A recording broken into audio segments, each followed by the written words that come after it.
ಬಡಗಿ ಹಿಡ್ಕೊಂಡು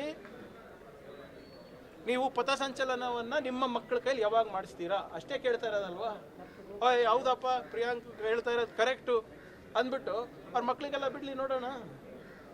ಯಾಕೆ 4 ದಿನದಿಂದ ನಿಮ್ಮ ಪುಡಾರಿಗಳ ಕಡೆಯಿಂದ ನಮಗೆ ಜೀವ ಬೆದರಿಕೆ ಹಾಕಿಸ್ತಾ ಇದ್ದೀರಾ? ಯಾಕೆ 4 ದಿನದಿಂದ ಮೀಡಿಯಾ ಮುಂದೆ ಮಾತಾಡ್ತಾ ಇದ್ದೀರಾ? ನನ್ನ ಬಾಯನ್ನು ಮುಚ್ಚಿಸ್ಬೇಕಂದ್ರೆ ಎಲ್ಲ BJP ನಾಯಕರ ಮಕ್ಕಳು ಶಾಖೆಗೆ ದಾಖಲಾಗ್ರಿ.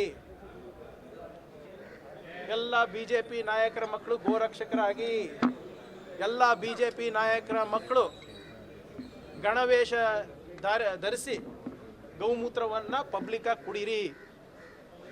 ಆಮೇಲೆ ನಾನು ಮಾತಾಡೋದು ನಿಲ್ಲಿಸ್ತೀನಿ.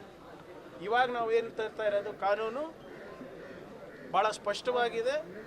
ಸರ್ಕಾರಿ ಶಾಲೆ, ಸರ್ಕಾರಿ ಮೈದಾನ, ಸರ್ಕಾರಿ ಅನುದಾನಿತ ಸಂಸ್ಥೆಗಳಲ್ಲಿ ಇರ್ಬೋದು, ಪಬ್ಲಿಕ್ ಪ್ಲೇಸಸಲ್ಲಿರ್ಬೋದು, ಸಾರ್ವಜನಿಕ ಉದ್ಯಾನವನಗಳಲ್ಲಿರ್ಬೋದು, ಯಾವ ರೀತಿ ನಡ್ಕೋಬೇಕು ಅಂದ್ಬಿಟ್ಟು ನಾವು ತರ್ತಾ ಇದ್ದೀವಿ.